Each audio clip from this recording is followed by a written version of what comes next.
तो फिर इसके बाद हमें एक पुलिस स्टेशन दिखाया जाता है जिसके अंदर वांग मिंग होता है। तो फिर तभी पुलिस स्टेशन से एक आवाज आती है जो कि कोई बंदा चिल्ला रहा होता है। वो कहता है तो तुमने रिपोर्ट किया कि तुमने पहले एक हिडन प्रोफेशन की टीम बनाई थी जो कि पूरी तरह से खत्म होने वाली थी, लेकिन अंत में तुम्हें किसी ने बचा लिया। तो फिर वांग मिंग कहता है कि हाँ, उसका नाम शैडो है। पहले जब उसने हमें बचाया था तो वो लेवल 3 पर था, बट जैसे ही हम लेवल 3 तक पहुंचे तो वो ऑलरेडी लेवल 5 पर था। वो सीधे ही उसने 2 लेवल जंप कर दिए। तो फिर वांग मिंग की ये बात सुन के वो सीनियर ऑफिसर कहता है अच्छा, तो उसने 2 लेवल जंप कर दिए, अब वो लेवल 5 पर है, तो क्या ये अब पूरे वर्ल्ड का ही टॉप प्लेयर नहीं है? आखिर उसने ये किया कैसे?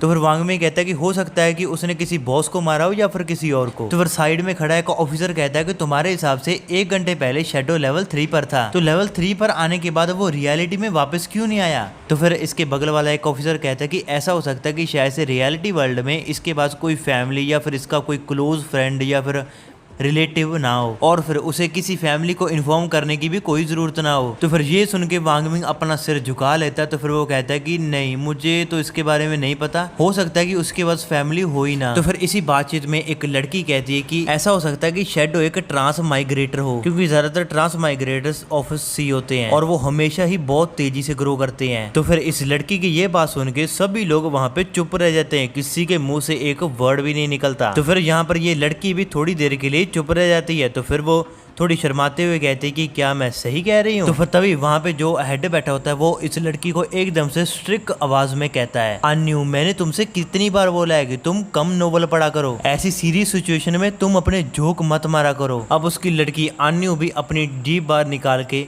सिर खुजाने लगती है। तो फिर ये ऑफिसर सभी लोगों को बहुत ही स्ट्रिक्ट आवाज में कहता है, वांग मिंग ने जो इन्फॉर्मेशन प्रोवाइड की है गॉड फॉरसेकन गेम के बारे में, हायर अप की इन्फॉर्मेशन से परफेक्टली मैच खाती हैं। अभी की रिसर्च के मुताबिक जो बूढ़े पुराने लोग हैं वो जैसी गहरी स्लीप में जाते हैं वो थोड़े समय के बाद ही मारे जा रहे हैं। तो फिर जब उस गेम में रियलिटी में वापस आने वाले कुछ एम्प्लॉय से हमने जब डाटा कलेक्ट किया तो उनसे हमें पता चला कि लोग सच में बहुत बार उस गेम में मारे गए हैं, इसीलिए वो रियलिटी में भी मारे गए हैं। इसका मतलब है कि अगर तुम्हारी लाइफ स्पैन 0 पहुंच जाती है तो तुम सच में मारे जाओगे, सिर्फ गेम में ही नहीं बल्कि रियलिटी में भी। तो फिर एक ऑफिसर इसी मेन हेड ऑफिसर से कहता है, ये तो हमारी समझ से बिल्कुल परे है। तो फिर ये हेड कहता है कि हाँ, तुम सही कह रहे हो, बट मेरे ख्याल से ज्यादातर चांस इस चीज के हैं कि हम कुछ हायर बींग्स के द्वारा इवेंट किए जा रहे हैं, यानी कि इस पृथ्वी के बाहर कुछ एलियंस है जो कि इस गेम के थ्रू अपनी पृथ्वी पर कब्जा करना चाहते हैं। तो फिर ये मीटिंग हेड है वो सब लोगों को कहता है कि हायर अप्स ने कुछ इमरजेंसी कमांड दिए हैं कि तुम सभी लोग वैनगार्ड्स टीम को फॉर्म करो और इस गॉड फॉरसेकन गेम को एक्सप्लोर करके इन्फॉर्मेशन को हमारे साथ शेयर करो।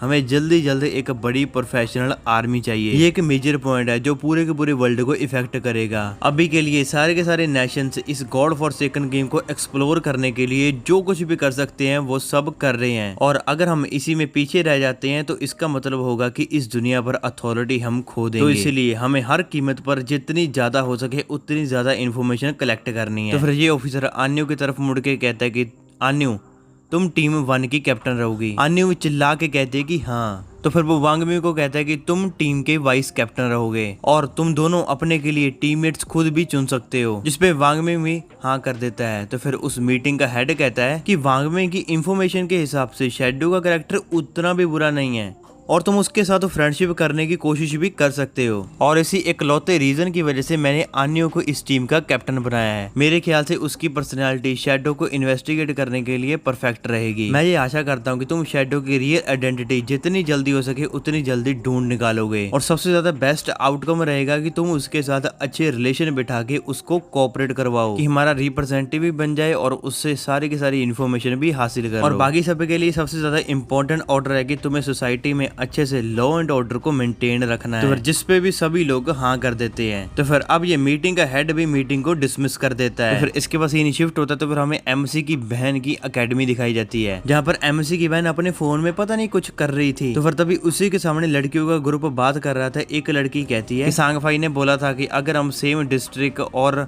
सेम टाइम पीरियड में सोते हैं तो हम सेम स्टार्टर विलेज में ही टेलीपोर्ट होंगे। तो फिर तभी दूसरी लड़की कहती है कि क्या सच में? ऐसा तो नहीं चलेगा, क्योंकि ऐसा हुआ तो मुझे घर जाके अपने पेरेंट्स को भी कैरी करना पड़ेगा। उन्होंने तो कभी आज से पहले गेम नहीं खेला, मुझे नहीं लगता कि वो इसके साथ यूज टू हो जाएंगे। तो फिर उनके सामने लड़की बैठी होती है, वो कहती है कि अभी तुम्हें अपने पेरेंट्स को इन्वॉल्व इसमें नहीं करना चाहिए। पहले हमें खुद ग्रो करना है, फिर हम अपने पेरेंट्स को कैरी कर सकते हैं। इन्हीं लोगों को ग्रुप के बीच अपने एमएससी की बहन अपना फोन चेक करते हुए सोच रही थी इतनी बड़ी बड़ी चीजें हो रही हैं, लेकिन कर्फिंग की वजह से एक सिंगल रिएक्शन भी नहीं आया। यहाँ तक कि वो मुझसे माफी मांगने के लिए मुझे ढूंढने भी नहीं आया। क्या वो इतना घमंडी हो रहा है? तो फिर वो अपने पास्ट को याद करती है। जब भी वो बंदा पहले मुझे जब भी गुस्सा होता था वो हमेशा ही मुझे मनाने या फिर मुझसे माफी मांगने का कोई ना कोई रास्ता ढूंढ ही लेता था, बट आज उसने कुछ भी नहीं किया। उसने तो मुझे मारा भी, इवन मेरे पेरेंट्स ने भी मुझे कभी नहीं मारा था। मैंने तो बस ब्रदर संग फाई के कॉन्सर्ट में जाने के लिए कुछ क्लासेस ही स्किप की थी। डैम, अगर तुम इस बार कम से कम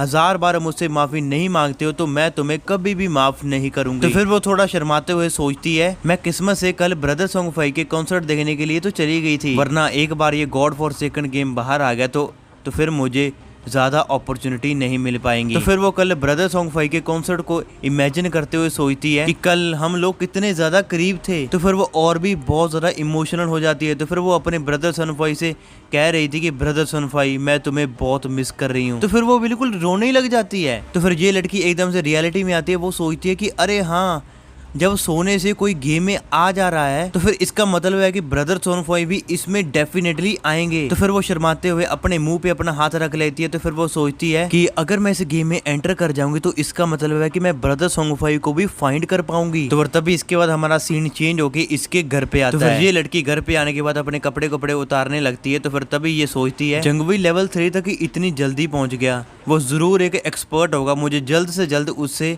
कुछ एडवाइस लेनी